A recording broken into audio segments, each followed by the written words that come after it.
Friends, कैसे हो आप सभी। कैम क्लासेस के यूट्यूब चैनल में आप लोगों का most welcome.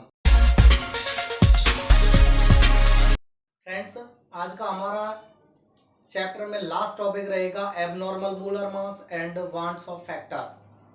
Friends, last lecture में हमने कॉलिगेटिव प्रॉपर्टीज को कंप्लीट कर लिया था। कॉलिगेटिव प्रॉपर्टीज को 3 टर्म में हमने स्टडी किया था। कॉलिगेटिव प्रॉपर्टीज के लिए एक्सप्लेनेशन, दूसरा why this term regarded as colligative property, and third determination of molar mass of solute from the given term। Clear है। ये लास्ट जो टॉपिक है इस चैप्टर का वो है हमारा एबनॉर्मल मोलर मास या डिग्री ऑफ एसोसिएशन और डिसोसिएशन। इस टर्म के बेस पर फ्रेंड्स 1 नंबर में भी क्वेश्चन निकलता है और आपका न्यूमेरिकल निकलता है। दोनों चीजें हम देखेंगे यहाँ पर। तो हमारा लास्ट टर्म क्या है दोस्तों? एबनॉर्मल मोलर मास। एबनॉर्मल मोलर मास फ्रेंड्स, वर्ड आपने पढ़ रखा होगा नॉर्मल और एबनॉर्मल।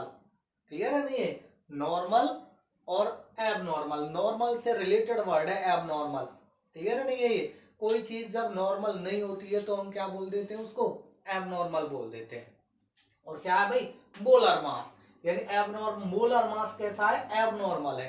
तो एबनॉर्मल मोलर मास का मीनिंग क्या है, कैसे ये चीज हमें ऑब्टेन होती है, इसको हम पढ़ क्यों रहे हैं, ये चीज हम यहाँ देखेंगे इस टर्म में।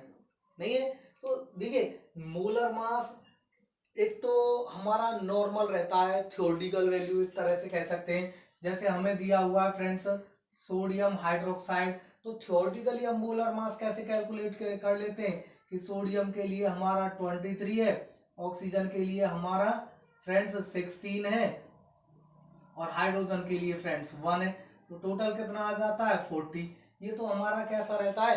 थ्योरेटिकल वैल्यू रहती है। क्लियर है? नहीं है। एक रहता है हमारा एक्सपेरिमेंटल वैल्यू, कॉलिगेटिव प्रॉपर्टी से कैलकुलेटेड वैल्यू। कुछ हमारे कंपाउंड होते हैं, जैसे एसिटिक एसिड है दोस्तों, एसिटिक एसिड। क्लियर है? नहीं है। ये इसके लिए जो हमारा थ्योरेटिकल वैल्यू रहेगा मोलर मास का, कार्बन के लिए हमारा क्या रहेगा दोस्तों? 12, हाइड्रोजन 3 आ जाएगा, अगेन कार्बन 12, ऑक्सीजन दोनों के लिए हमारा क्या रहेगा? 32 और हाइड्रोजन क्या रहेगा फ्रेंड्स? हमारा 1। क्लियर है? ये कितना हो जाएगा ये हमारा भाई?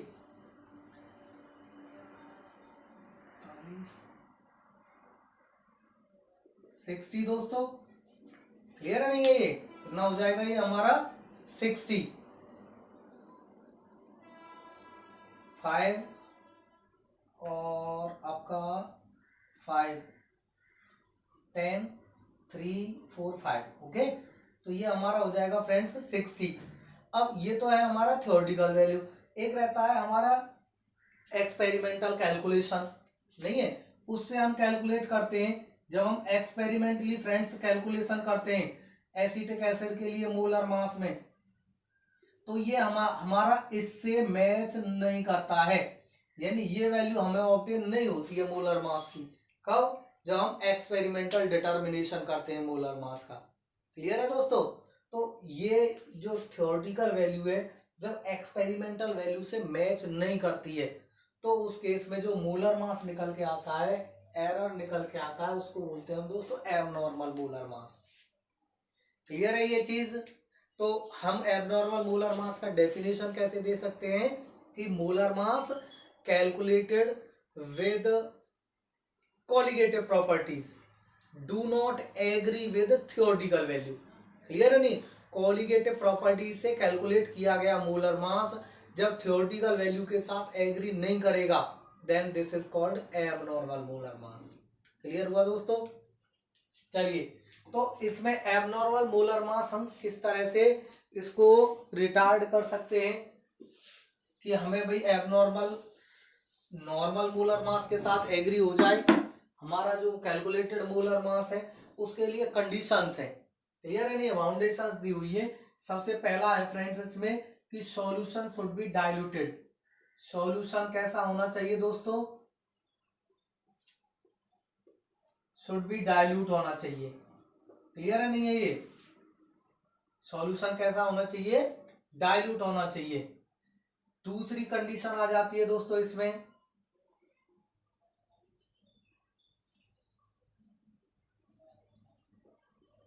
solute particle in the solution, solute in the solution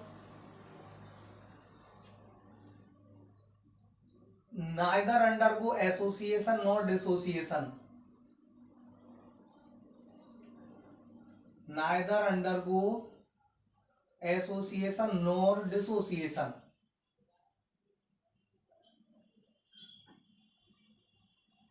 यानी अनरिएक्टिव रहना चाहिए दोस्तों।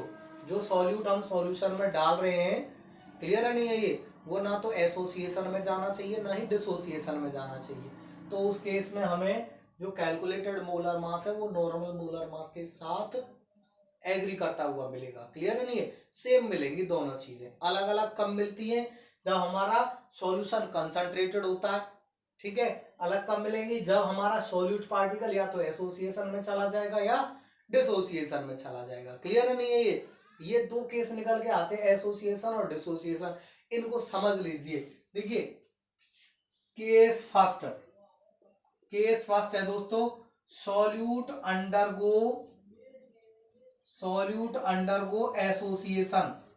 जब हम सॉल्यूट पार्टिकल के लिए देखते हैं कि वो एसोसिएशन में चला गया है, एग्जांपल लेके देखिए एसिटिक एसिड का दोस्तों, CH3COOH के 2 मॉलिक्यूल रहते हैं, जब सॉल्यूशन में जाता है तो ये इस तरह से एसोसिएशन में चला जाता है।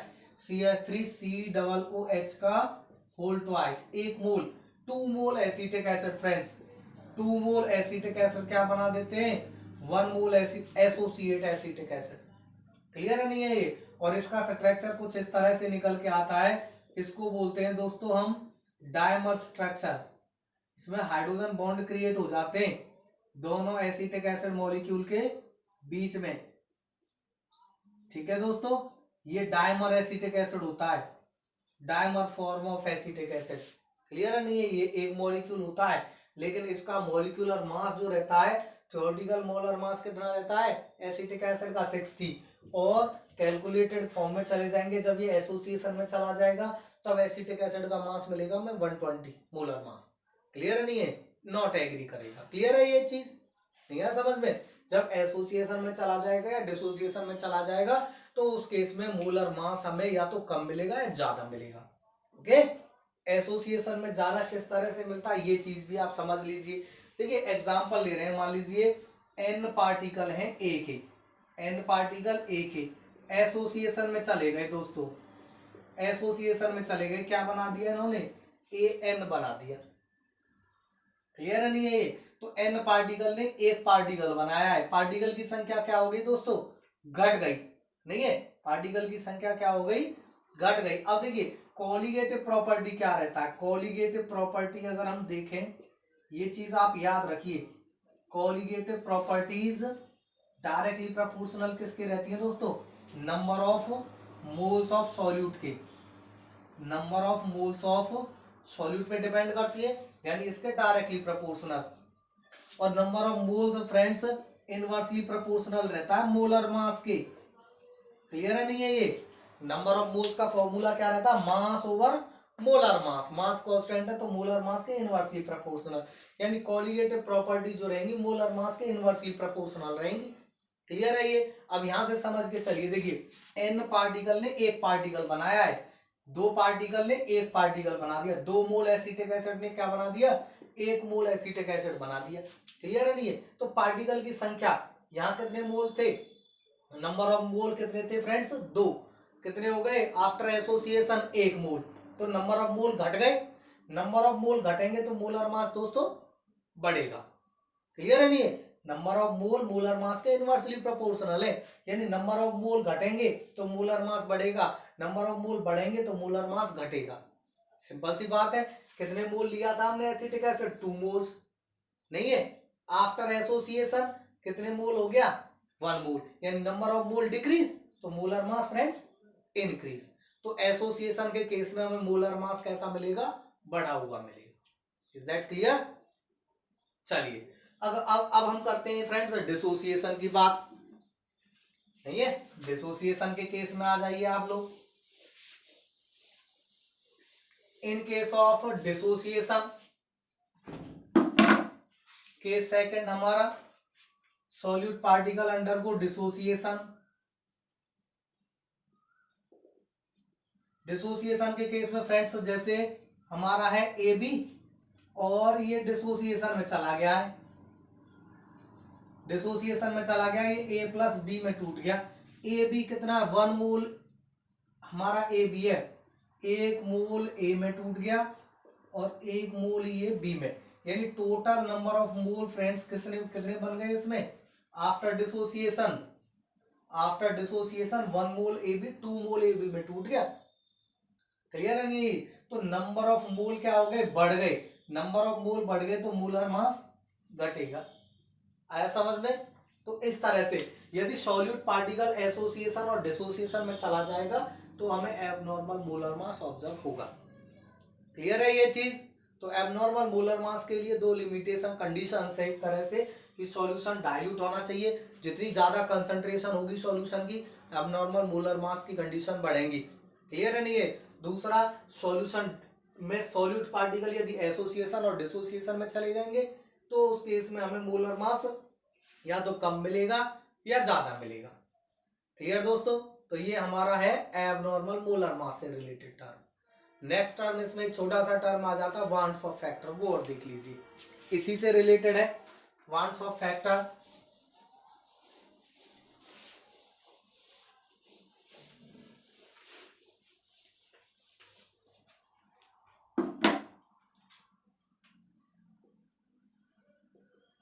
वांट्स ऑफ फैक्टर दोस्तों डेफिनेशन रहता है या फॉर्मूला रहता है इसका, normal molar mass over observe molar mass. इससे निकाल लेते हैं normal molar mass over observe molar mass. Clear है ये इसके लिए फॉर्मूला भी आ जाता है, नॉर्मल मोलर मास जो रहता है ऑब्जर्व मोलर मास जो हम कैलकुलेट करके लेके आते हैं। क्लियर है नहीं है? दोनों का रेशियो क्या रहता है दोस्तों, वांट्स ऑफ फैक्टर। इसको दोस्तों आयोटा से रिप्रेजेंट करते हैं वांट्स ऑफ फैक्टर को। किससे? आयोटा से। आयोटा के लिए 3 केस आ जाते हैं फ्रेंड्स, आयोटा की वैल्यूज के केस में अगर हम देखें तो फर्स्ट केस कहता है इफ आयोटा, यदि नॉर्मल मोलर मास दोस्तों देखिए नॉर्मल मोलर मास ग्रेटर है किससे, ऑब्जर्व मोलर मास से दोस्तों, ग्रेटर है ऑब्जर्व मोलर मास से, नॉर्मल ज्यादा है ऑब्जर्व से, देन आयोटा क्या रहेगा फ्रेंड्स, ग्रेटर देन 1 रहेगा। क्लियर है नहीं? ये एक नंबर मैंने कहा था ना, एक नंबर का क्वेश्चन निकलता है वो यहां से निकलता है कि आयोटा का वैल्यू ग्रेटर देन कब रहेगा, लेस देन 1 कब रहेगा, इक्वल टू कब रहेगा। 3 केस निकलते हैं इसमें। केस नंबर सेकंड आयोटा के लिए ये कह रहा है यदि नॉर्मल मोलर मास लेस है किससे फ्रेंड्स, ऑब्जर्व मोलर मास से, तो उस केस में आयोटा इज लेस देन 1 होगा। क्लियर है नहीं है? यानी ये वाला ज्यादा है ये कम है तो आयोटा का वैल्यू कम रहेगा। और फ्रेंड्स थर्ड केस आ जाता है इसमें, केस नंबर थर्ड कि normal molar mass friends equal है किसके, ऑब्जर्व मोलर मास के, तो उस केस में आयोटा इज इक्वल टू 1। ये 3 केस आ जाते हैं। ओके, और यदि न्यूमेरिकल पोर्शन की बात करें इससे रिलेटेड तो दोस्तों ये फॉर्मूला याद रखना चारों कोलिगेटिव प्रॉपर्टीज के टर्म में। पहला कोलिगेटिव प्रॉपर्टी हमारा relative lowering in vapour pressure, P not a minus P A over P not a किसके इक्वल रहता है, mole fraction of solute particle के, तो इसमें आयोटा एंटर हो जाएगा इस तरह से। ये पहली कोलिगेटिव प्रॉपर्टी रहेगी हमारी। दूसरी कोलिगेटिव प्रॉपर्टी क्या कहता है, delta T B elevation in boiling point किसके इक्वल रहता है फ्रेंड्स, के बी एम के, इसमें आयोटा की एंट्री हो जाएगी। थर्ड है हमारा फ्रेंड्स डेल्टा टी एफ, ये क्या रहता है आयोटा के एफ एम के। और फोर्थ कोलिगेटिव प्रॉपर्टी है osmotic pressure, pi is equal iota C R T. ये चारों कोलिगेटिव प्रॉपर्टी से रिलेटेड वांट्स ऑफ फैक्टर के टर्म में फॉर्मूला आ जाते हैं। क्लियर है नहीं है? ये एक चीज याद रखिए, एक चीज एक नंबर में ऑप्शन में बोर्ड एग्जाम में कई बार पूछा गया है कि जैसे पूछ लेता है फ्रेंड्स कि हमारे पास कोई साल्ट दे रखा है, उसने K2SO4 जैसे पोटेशियम सल्फेट दे दिया है, ऑस्मोटिक प्रेशर पूछ रहा है और चीजें आपको कंडीशन सारी दे रखी हैं। ऑप्शन में पूछ लेता है कि आयोटा का वैल्यू क्या रहेगा, यदि ऑप्शन वाला क्वेश्चन निकलता है ना तो उसमें पूछ लेता है K2SO4 के लिए आयोटा का वैल्यू क्या होगा, डायरेक्ट पूछ लेता है। तो स्ट्रॉन्ग इलेक्ट्रोलाइटों के केस में जितने आयन होते हैं ना दोस्तों, वो आयोटा का वैल्यू होता है 2K positive plus SO4 2 negative. Potassium कितने हैं आयन, 2, 2K पॉजिटिव और SO4 2 नेगेटिव, तो 2 कैटायन और 1 एनायन, टोटल आयन की संख्या कितनी होगी 3। ये आयोटा का वैल्यू होगा, यानी आयोटा इज इक्वल कितना आ जाएगा दोस्तों 3 आ जाएगा। नहीं है, सोडियम क्लोराइड है जैसे, तो सोडियम क्लोराइड के केस में friends Na positive Cl negative, नहीं है, आयोटा का वैल्यू क्या हो जाएगा दोस्तों 2।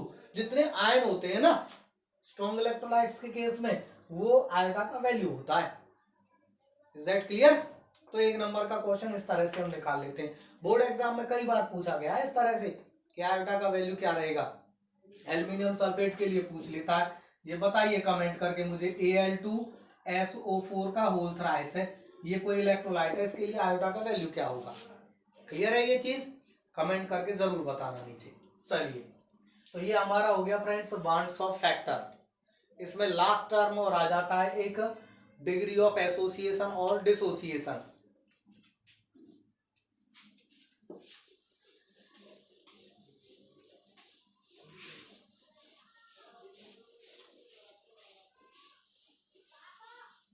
डिग्री ऑफ एसोसिएशन और डिसोसिएशन। चलिए फर्स्ट हम देखते हैं डिग्री ऑफ डिसोसिएशन, देख लीजिए डिग्री ऑफ डिसोसिएशन। देखिए फ्रेंड्स, डिसोसिएशन का मतलब क्या होता है कि सॉल्यूट पार्टिकल जब हमने सॉल्यूशन में डाला है तो वो डिसोसिएशन में चला गया है। क्लियर है नहीं है? पार्टिकल की संख्या बढ़ेगी, पार्टिकल की संख्या बढ़ेगी तो मोलर मास यानी नंबर ऑफ मोल्स घटेंगे और molar mass number of moles बढ़ेंगे और मोलर मास आपका कम होगा। क्लियर है नहीं है? जब पार्टिकल सॉल्यूट पार्टिकल डिसोसिएशन में जाएगा तो सॉल्यूट पार्टिकल के लिए डिग्री ऑफ डिसोसिएशन की उसकी डिग्री क्या है, क्लियर है नहीं है? कितनी डिग्री में सॉल्यूट पार्टिकल डिसोसिएशन में जा रहे हैं वो चीज हम कैलकुलेट करेंगे। ओके, कंसीडर करके चल रहे हैं दोस्तों हम। मान लीजिए ये हमारा है AB, कोई सॉल्यूट है, किस में चला गया डिसोसिएशन में चला गया दोस्तों, किस में टूट गया A प्लस B में। ध्यान से समझना, एक ही बार में हो जाएगा क्लियर। डिसोसिएशन में चला गया, किस में टूट गया A प्लस B में। हमने ये 1 मोल लिया है, हमने यहां पर हमने सॉल्यूट कितना लिया है friends 1 mole. This is the initial concentration, ये क्या है इसके लिए इनिशियल कंसंट्रेशन है 1 मोल। क्लियर है? ये वो कह रहा है लेट ये इसके जो M पार्टिकल हैं, M particles undergo dissociation. A B के M पार्टिकल की संख्या डिसोसिएशन में चली गई and alpha is the degree of dissociation. Degree of dissociation है दोस्तों। तो उस केस में देखिए ये तो है इनिशियल नंबर ऑफ मोल्स, अब कह रहा है कि डिसोसिएट नंबर ऑफ मोल्स क्या रहेंगे, then dissociate number of moles क्या रहेंगे दोस्तों, डिसोसिएट नंबर ऑफ मोल्स। दोस्तों जो डिसोसिएट नंबर ऑफ मोल्स होते हैं उसमें हम क्या करते हैं, डिग्री को पार्टिकल की संख्या से मल्टीप्लाई कर देंगे, अल्फा m। ध्यान रखेंगे जब डिसोसिएशन वाला केस हो यानी पार्टिकल की संख्या बढ़ रही है, क्लियर है नहीं है, पार्टिकल की संख्या बढ़ रही है, तो उस केस में हम डिग्री को संख्या से क्या कर देंगे मल्टीप्लाई। ओके, अब देखिए ये तो हो गए डिसोसिएट नंबर ऑफ मोल्स। अब बचे, क्योंकि अल्फा डिग्री में वो टूटा है, ठीक है, अब बचे अनडिसोसिएट, कितने बचे अनडिसोसिएट नंबर ऑफ मोल क्या रहेंगे 1 माइनस अल्फा। ओके, ये तो हो गए फ्रेंड्स डिसोसिएट, ये रह गए हमारे अनडिसोसिएट। क्लियर है ना, डिसोसिएट और अनडिसोसिएट, और टोटल क्या रहेंगे दोस्तों, टोटल क्या रहेंगे हमारे 1 minus alpha plus alpha m। Okay, ये टोटल हमारे पास आ गए दोस्तों ऑब्जर्व नंबर ऑफ मोल्स, ठीक है, कैलकुलेटेड नंबर ऑफ मोल्स। अब हमारा फॉर्मूला क्या रहता है आयोटा का? आयोटा का फॉर्मूला रहता है normal molar mass, normal molar mass over observe molar mass, ठीक है, normal molar mass over observe molar mass, या इसका रिवर्स कर दीजिए दोस्तों, मोलर मास की जगह हम नंबर ऑफ मोल्स लिखना चाहें तो ऑब्जर्व नंबर ऑफ मोल्स, ठीक है, observe number of moles divide by normal number of moles, ठीक है, ये फॉर्मूला भी निकल के आ जाता है दोस्तों। हम नंबर ऑफ मोल्स के टर्म में चल रहे हैं तो क्या रहेगा, iota is equal observe number of moles divide by normal number of moles.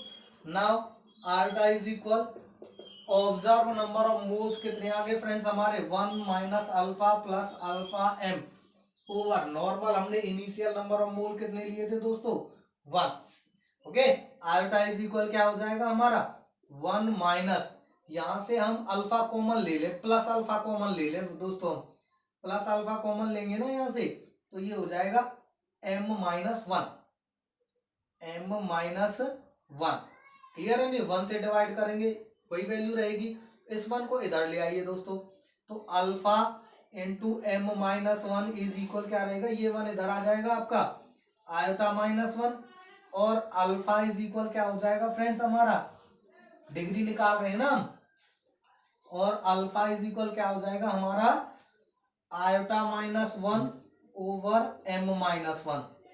इस फॉर्मूला से हम डिग्री निकाल लेते हैं डिसोसिएशन के केस में दोस्तों, this is the degree of dissociation, clear है नहीं, जब सॉलिड पार्टिकल डिसोसिएशन में चला जाएगा तो उस केस में ये डिग्री निकल के आएगी, इज दैट क्लियर?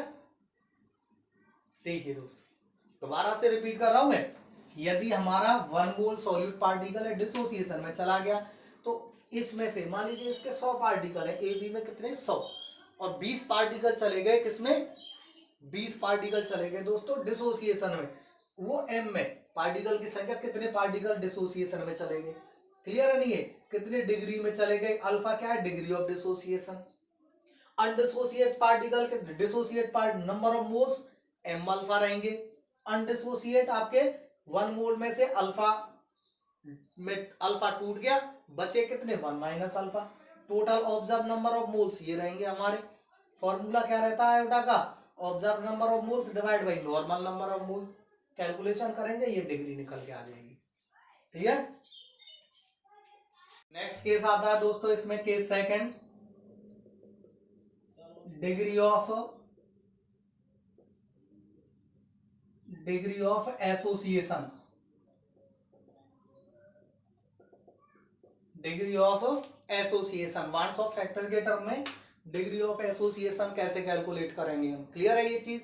देखिए डिग्री ऑफ एसोसिएशन को कंसीडर करेंगे, let N particle of A undergo association, N particle of A undergo association to form A N, मान लीजिए जैसे ऐसे समझ के चलिए कि 10 पार्टिकल है, ये 3 पार्टिकल है, क्लियर है नहीं, 3 पार्टिकल एसोसिएशन में चलेगा और उन्होंने क्या बना दिया एक पार्टिकल बना दिया, तो उस केस में हम पहले पढ़ चुके, पार्टिकल की संख्या क्या हो गई कम हो गई, एक पार्टिकल बना दिया अब इन्होंने, क्लियर है नहीं, एक बड़ा मॉलिक्यूल बना दिया, तो उस केस में पार्टिकल की संख्या कम हो गई, नंबर ऑफ मोल्स कम हो गए, मोलर मास ज्यादा हो गया, क्लियर है नहीं।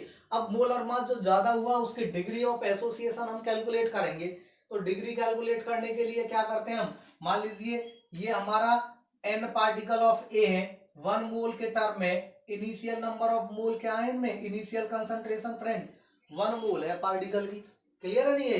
अब इसमें देखिए हम मान के चल रहे हैं वही चीज कि M particle, let M particles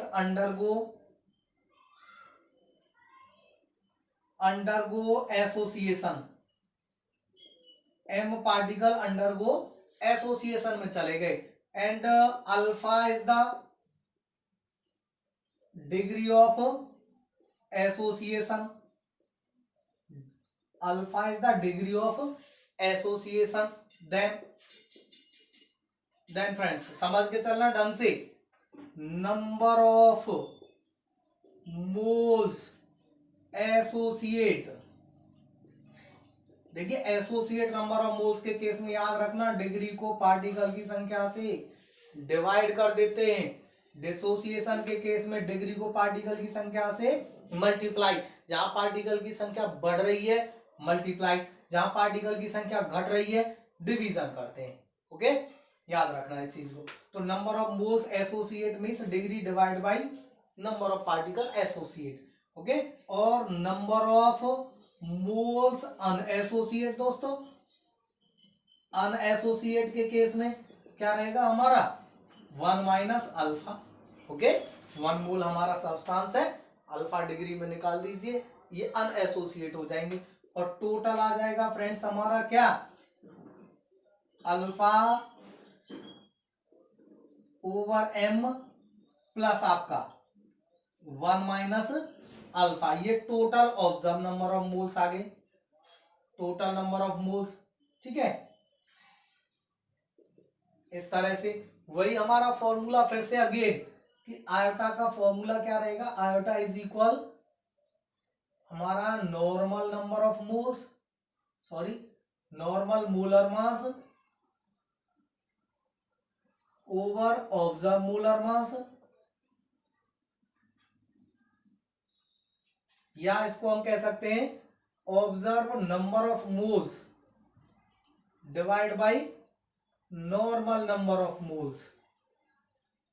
clear friends, तो हमारे नॉर्मल नंबर ऑफ मोल्स 1 है, ऑब्जर्व नंबर ऑफ मोल्स ये है हमारे, नहीं है। देन आयोटा क्या रहेगा आपका, iota is equal observe number of moles alpha over M plus 1 minus alpha friends, और ये रहेगा आपका 1, नहीं है। यहां से इन दोनों में से फ्रेंड्स अल्फा कॉमन ले लीजिए, ठीक है, फर्स्ट और लास्ट में से अल्फा कॉमन ले लिया, यहां बच गया हमारा 1 ओवर एम, तो यहां 1 बच गया।